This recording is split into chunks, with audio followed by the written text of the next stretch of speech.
Namaste, welcome to Yoga with Hitesh. My name is Hitesh and today let's talk about another pranayama practice. We talk about Anulom, Vilom, pranayama. Anulom, Vilom, alternate nostrils breathing, or it is also called Nadi, Shodhana, pranayama. Nadi is the energy channel, Shodhana is purifying. Let's first talk about the benefits of this practice, the contraindications of this practice, and then we will jump into the practice.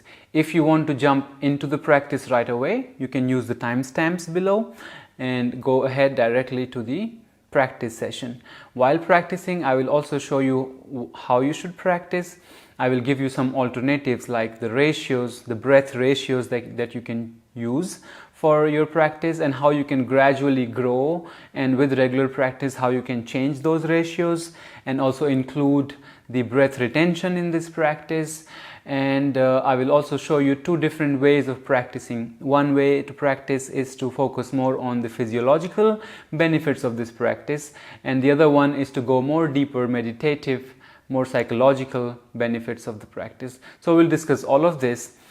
Find a comfortable place for you. You don't have to be on the sitting pose like me. You can just sit comfortably on your chair, and while you do the practice, as long as you're listening to me talking, be comfortable. But while you do the practice, sit upright with your spine straight. I will also remind you this when we get to the practice. So let's just talk about the benefits of this practice. This practice is very easy to do. It's simply blocking one nostril at a time and breathing from only one. So alternately you will breathe from one nostril and then the other. In a fixed pattern, in a fixed way you do the practice. And what it does is that because there are two major energy channels associated with the left and right nostril, it cleanses and purifies those energy channels. There are thousands of energy channels, nadis, in the body, and these two are some of the main energy channels. So when you are directly working with them, energetically speaking, you are calming yourself and activating your prana, which also help activate your chakras. So let's discuss some benefits of this practice. Number one, if you are stressed or anxious or you feel depressed, practicing this breathing practice will help you calm down, slow down. It will relax your mind. It will make you calm and peaceful. It will improve your immunity, because the more you feel stress-free, the more you improve your immunity. The more you live with stress and anxiety, your immunity level goes down. So this practice helps you keep your anxiety and stress in check and keeps them low. Your immunity remains high. And also, because your respiratory system improves, your lung function improves with this practice, your immunity remains high. And also it helps you maintain focus, concentration, and improves your cognitive function, this practice. So these are some of the benefits. In terms of contraindications, when you find that your nostril is blocked, one of them is blocked, you won't be able to do this. So please don't force your nostril to breathe if it's blocked. Just skip it. Do it only when your nostrils are free. If they are partially blocked, partially open, you can do the practice, but avoid forcing your nostril to take more air. You want to just keep it very gentle and no forcing. Besides that, in most cases you are safe to do this practice. I've had this practice for more than 20 years and I've never had or heard of any issues that someone with some kind of sickness or disease practiced it and had an issue. None that I know of. So it's actually one of the safest pranayama practices to do. Simplest also, and very, very beneficial. And if you are already in the yogic circle, you may already know that this is one of the most popular pranayama practices. Very popular, very widely common because of being easy and having less restrictions around the practice. So let's practice. Okay, there is a hand gesture, the mudra that we use for this practice. There are a few. I'll show you one. It's called Nasagra or Nasikagra mudra. What you do is you take your right hand and you can do it like this: thumb, two fingers and two fingers, or just start with taking the index finger and the middle finger touch the eyebrow center. Then with thumb you will block the right nostril, and with your ring finger you will block the left nostril. When you block the left nostril, you free the right one. When you block the right nostril, you free the left one. So this is how it is. While your index and middle finger, they are giving us a little gentle pressing on the third eye chakra, the Ajna chakra. So this is your hand gesture. You will sit with your spine upright for this practice. Okay, let's just listen to me and see me practicing, and then you will practice after. Okay, so I'm going to put this hand here, and my elbow and shoulder, they are relaxed, because if they are like very tensed and open wide like this, I get tired faster. Keep it in front. Your elbow can be at the center of the chest or almost there, but not pressing on your chest so that your lungs can expand. So this can be your mudra when you practice, even when you are sitting on a chair. Now starting by inhaling through your left, exhaling through your right. Inhaling through your right, exhaling through your left. This is the pattern that you will continue with. I'll show you one more time. Inhaling through the left, block the left, exhaling through the right, then inhaling through the right, block the right, exhaling through the left, and this is how you will continue. The minimum duration of this practice you should try for 5 minutes. Now let me tell you a few more details of this practice that you can be like all kind of questions that can come up. I'm trying to answer them, and if you still have some questions after that, just write in the comment section and I will reply to you. So some things that you want to remember during this practice is that your breath is nice, soft, long and deep. You're not breathing quickly, you're not in a hurry. So the time taken for one single respiration, you want to increase it. And if you are a new practitioner, your ratio is 1:1. That means if you breathe in for 4 seconds, you breathe out for 4 seconds. Breathe in for 4 seconds, breathe out for 4 seconds. And for the whole 5 minutes of your practice, you will maintain this 4 seconds of breathing in and breathing out. And within this time limit, you will focus on the quality of your practice, quality of your mind, quality of your breathing. Is it shaking? Is it vibrating? Are you moving your body a lot? Are you thinking about too many things?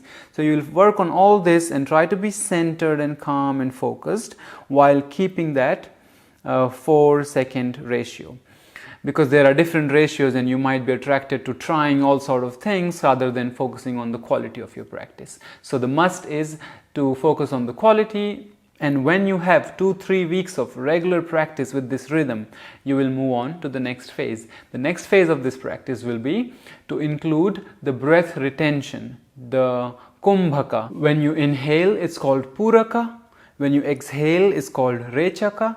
And when you hold the breath, after inhale when you hold the breath, and after exhale when you suspend the breath, it's called kumbhaka.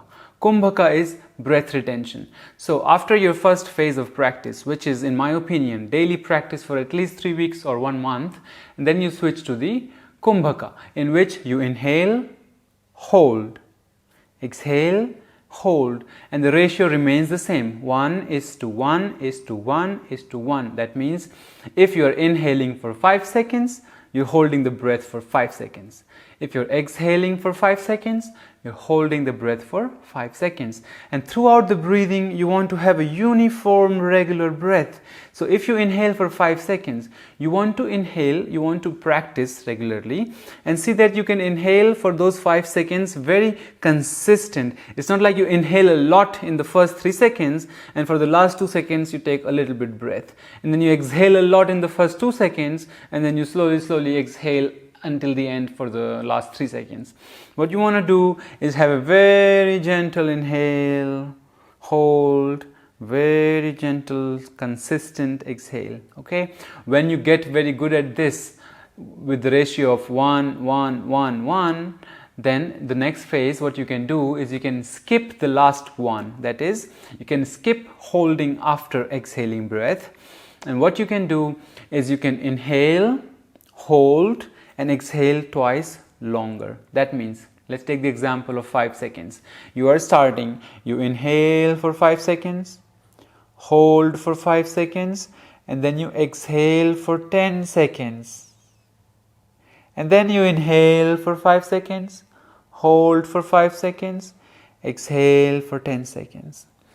So remember that you want to get into these ratios gradually. I'm just giving you as an idea that how you can move on with your practice, move further with your practice, but try not doing everything in the beginning. I hope you are adults and you will be responsible when you practice. So eventually what you can try is you can try the ratio of 1:2:2, which is, let's say you inhale for 5 seconds, hold the breath for 10 seconds, and then exhale from the other side for 10 seconds. Then you inhale for 5 seconds, hold for 10 seconds, then exhale for 10 seconds. Eventually, I think what you can do is you try 1-4-2, but this I would suggest maybe you try this after 4, 5, 6 months of regular practice. Taking the example of 5 seconds. Inhale for 5 seconds, hold the breath for 20, exhale for 10 seconds. Inhale for 5 seconds, hold the breath for 20 seconds, exhale for 10 seconds. Remember, inhaling through the left, exhaling through the right. Inhaling through the right, exhaling through the left. Left, right, right, left. Left, right, right, left. Visualize this when you practice and feel like you are creating this nice tides, nice up and down with your breath, and focus on the quality of this practice. When you do this practice for physiological benefits, when you are starting the practice, you can allow the breath to be loud. It can be audible like this.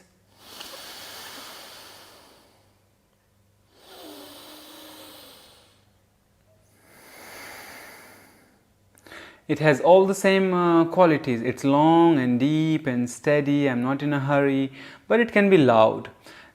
When you do this practice more for meditative purpose, more like for psychological benefits, you want to be very quiet, very subtle. It's like you're not breathing through the nose, but you're breathing through your mind, and you really can't hear the sound of your breath. Unless your nostril is blocked, then of course you'll hear it. But if you have free nostrils, it's so subtle that if you put a cotton inside your nostril, don't do that. just a metaphor. If you put a cotton inside your nostril here, it won't come out when you exhale, and it won't go in when you inhale because it's so gentle. So that one will be very soft, and you will hear no sound of the breath. And this will really bring you very focused, very centered. So choose this practice whichever way you want and do it regularly. Any time of the day when you feel stressed, when you feel anxious, you can do this practice. But in general, no matter how you feel, good or bad, or consistently you're feeling good, don't skip, don't let go of the practice. Do it daily. Best time always is early in the morning when you are fresh, mind has less impression, less tension, less accumulation of the experiences and impressions from the day. So you can begin your day being with yourself, being with your breath, practicing for 5 to 10 minutes, and then go ahead. You will notice definitely that all the benefits that I've mentioned in the beginning, that you will start feeling them maybe from day one, or if not, in 1 week definitely. I'll be curious to hear your own opinion about this practice, how you feel. If you have any questions, if you have, the best thing would be to now do the practice after you finish this video. Do it for a few minutes and to see if you have understood correctly or not. And if you have any confusion, it will be the best time immediately to write me a question in the comment section. So that's all for today. If something else comes to my mind, I will add this to the comment section, or I will make another video about it. So I'll see you next time with another pranayama practice. I hope this has been a value for your time that you've spent here. And if you are new here, please do subscribe to the channel and share this practice with your friends who you think might benefit from this. Make it a great day. I namaste you. Bye bye.